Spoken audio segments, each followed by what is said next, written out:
Retrouvez Ça va chez vous avec Vogélis, groupe Estoria. Habitez comme vous voulez.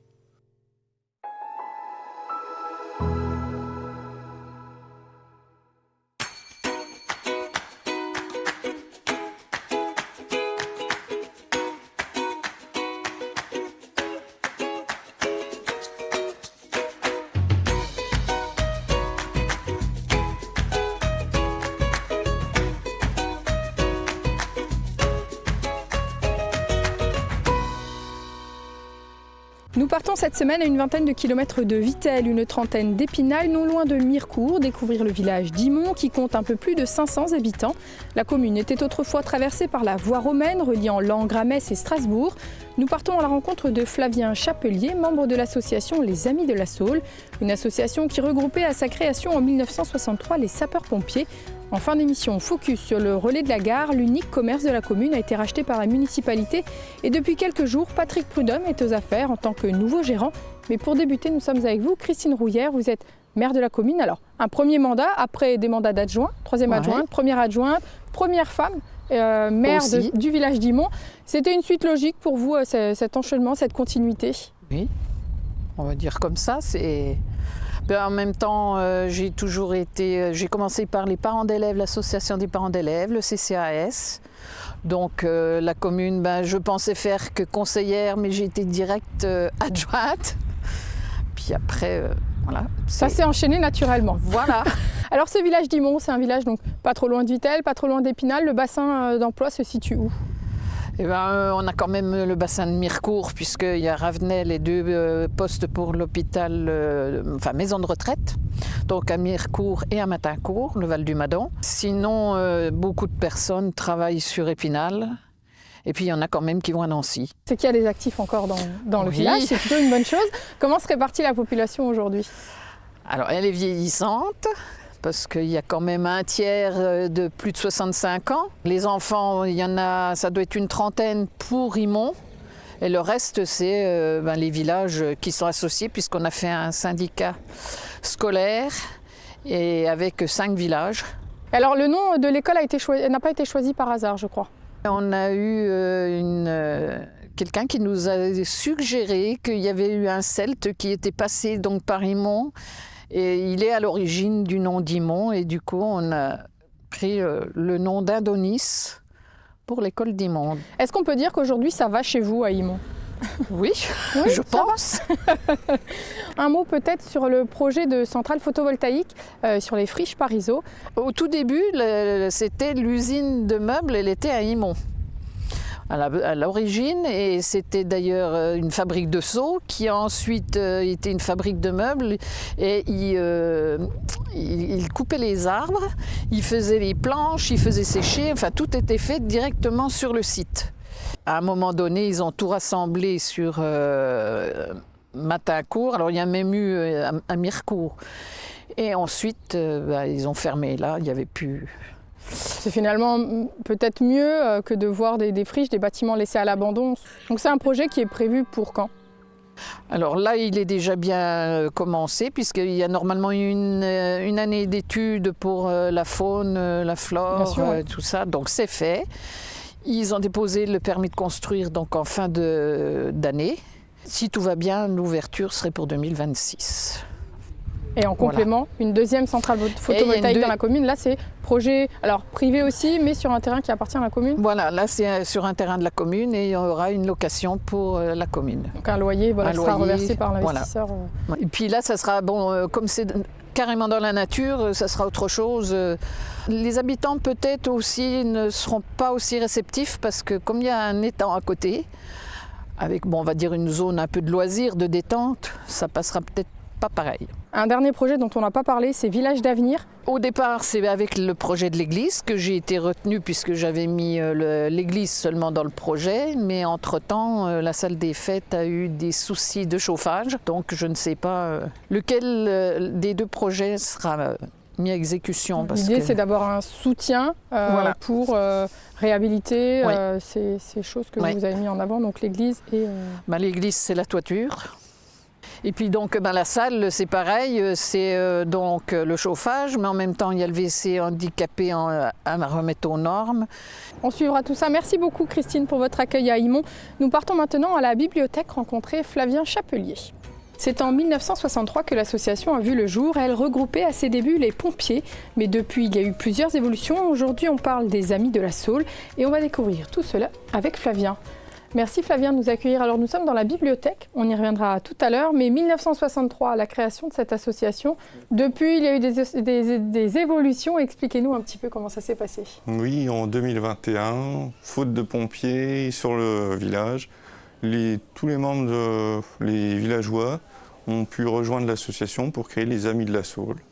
Parce qu'avant, voilà, c'était vraiment réservé aux sapeurs-pompiers. C'était réservé, oui, c'était l'amicale des sapeurs-pompiers du village, mais pour créer les événements qu'il y avait sur le secteur. Aujourd'hui, plus assez de membres, donc du coup, difficile de créer des événements à quelques personnes.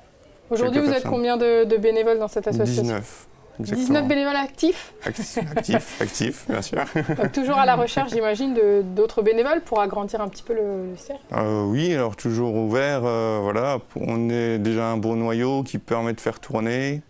On fait nos manifestations comme ça, après, voilà, toujours ouvert. Quelle est la vocation de cette association aujourd'hui? Alors aujourd'hui, le but, c'est de créer du loisir dans le village, de la convivialité, avec le vide-grenier, des choses comme ça. Parce qu'il y a plusieurs manifestations tout au long de l'année qui sont organisées. En février, la roue magique. C'est quoi la roue magique? Expliquez-nous. Alors la roue magique, c'est un mélange entre une loterie et la roue de la fortune. Un jeu 100% immontais, créé en 1996, et qui fait, ça le comble, avec 200 personnes chaque année. Donc ça, c'est le premier événement, et un événement majeur. L'événement majeur, c'est le vide-grenier, le 3e dimanche de juillet. Voilà, donc là, chaque année. Beaucoup de monde dans les... 150 exposants, ce qui est quand même pas mal. La restauration, plus une balade le long de la rivière, des deux côtés de la rive, donc qui donne un cadre pas trop mal. D'accord. Et donc, cette bibliothèque participative où nous sommes aujourd'hui, ce projet, expliquez-nous un petit peu cette bibliothèque, comment elle est née, comment elle a été créée. Donc, le projet de la bibliothèque, c'est 2 membres de l'association qui souhaitaient mettre en place un échange de livres. Et du coup, avec un grand nombre de livres, c'est devenu une bibliothèque où tout le monde a fourni un grand nombre d'ouvrages. Aujourd'hui, il y a 5000 ouvrages dans la bibliothèque.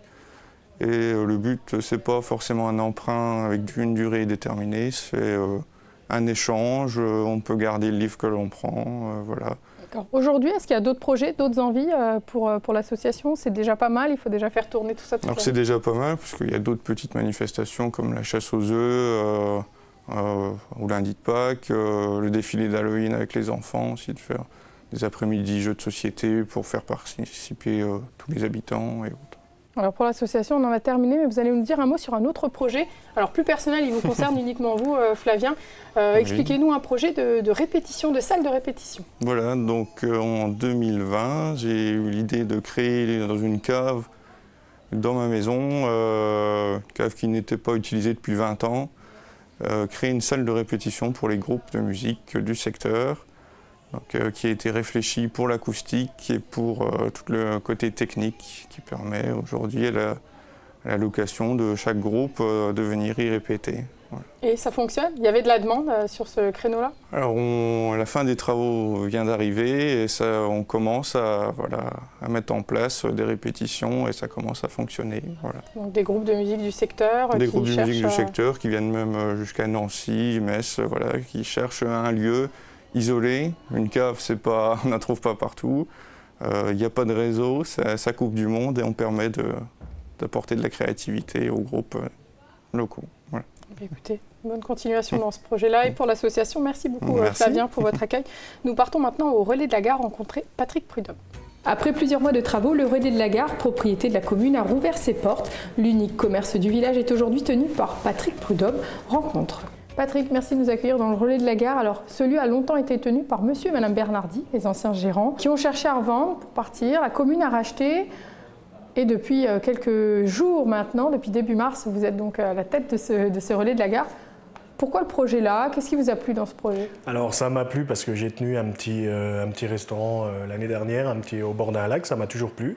Et du coup, l'ancien propriétaire, Patrick Bernardis, un grand ami à moi, donc m'a mis un peu son petit bébé dans les pattes et puis ça m'a plu tout de suite, donc je me suis lancé, on a changé de vie complet. Vous avez eu connaissance de ce projet assez tôt finalement J'ai eu connaissance fin juillet quand je sais qu'il avait vendu et puis il n'y avait pas de gérant en vue, donc je me suis lancé. Donc voilà. 6 mois de travaux? 6 mois de travaux. C'est la commune donc, qui a racheté? La commune a racheté tous les lieux, a financé tous les travaux et moi je suis en location-gérance depuis le 2 mars. Alors, 10 jours, au moment où on enregistre cette émission, comment se passe le début? Très bien, très content, très satisfait, du monde tous les jours, des week-ends un peu chargés, mais on ne se plaint pas. Alors on sait que dans un petit village comme ça, c'est important d'avoir des lieux de convivialité, mais en même temps c'est un pari qui est quand même osé. Aujourd'hui, comment vous vous positionnez? Alors ouais, c'est un gros pari, et puis même pour l'ancien propriétaire, il y tient encore, donc on essaye de faire tout pour que ça fonctionne. On va améliorer tout ce qu'il n'y avait pas avant, comme la salle de jeu, et puis tenir tous les services qu'il avait avant, station, gaz, les journaux, et puis la Française des Jeux qui arrivera bientôt. C'est ça, parce que c'est un lieu, voilà, c'est pas uniquement un bar. Alors, non, même si voilà. Le bar, c'est une grosse partie, parce que c'est l'aspect convivialité qu'on cherche dans un village. L'idée, c'est la station-service. Alors, au moment où on enregistre cette émission, c'est en cours, ça doit se faire dans les prochains jours. Ils sont en train de faire l'entretien, donc ça va se faire d'ici une dizaine de jours maximum. On fera toujours les mêmes services, on ira servir les gens. Ça, c'est comme à l'ancienne. On garde le service à l'ancienne, on sert les gens, que ce soit en station-service, en gaz, et on a voulu maintenir ça aussi. C'est une relation qui se crée aussi. C'est une très bonne relation et puis les gens sont très satisfaits, donc ils reviennent. Et on sait que la station-service, c'est un atout ici parce que dans le secteur, il n'y en a pas forcément beaucoup. 5000 voitures passent quotidiennement environ, ici. Environ 5000 voitures par jour, ouais, c'est ça. Ouais. Et sinon, après, les stations-service étaient éloignées. Il y a de la demande depuis que vous avez ouvert? Alors moi, depuis que j'ai ouvert, malheureusement, elle n'est pas fonctionnelle à cette heure-ci, mais je refuse au moins 10 à 15 clients par jour qui viennent pour voir si c'est fonctionnel. Donc oui, il y a beaucoup de demandes. C'est une activité qui va fonctionner. Alors vous parlez aussi de la Française des Jeux. C'est en cours. Ça aussi, est-ce qu'il y a de la demande? C'est quelque chose Alors ça, c'est une grosse demande, oui. Toutes les personnes qui viennent tous les jours, ils attendent que ça, gratter leur jeu, boire un café, et puis voilà. Et à côté de ça, vous avez aussi souhaité mettre en place le dépôt de pain dans un village? Voilà, j'ai refait un dépôt de pain parce qu'ici, il n'y a plus de boulangerie. Les personnes âgées, il faut qu'ils aillent jusque Mirecourt, donc c'est compliqué pour eux. Donc j'ai fait dépôt de pain, j'ai continué les journaux. Et à l'avenir, fin de l'année, si tout va bien, on fera la restauration. C'est ça, c'est le prochain projet. Mais avant ça, il y a des cuisines à refaire. Il y a tous les lieux, la cuisine à refaire complètement pour qu'on soit aux normes. Et puis on lancera de la petite restauration rapide, que des produits locaux, tout du fait maison. Tout ce qui est entrecôte, steak, burger. Voilà. Et puis on a fait installer aussi, prochainement, il y aura un distributeur de pizza devant la station qui sera ouvert pour tous. Et puis ils pourront prendre leur pizza et venir manger chez nous aussi. Vous acceptez, voilà. On accepte qu'ils prennent la pizza et qu'ils viennent boire un verre. Écoutez, on vous souhaite une bonne continuation. Merci beaucoup Patrick pour votre accueil. C'est déjà la fin de notre émission. Moi, je vous donne rendez-vous la semaine prochaine pour découvrir un nouveau village vosgien. Et d'ici là, je vous souhaite une très bonne semaine sur Vosges Télé. À bientôt.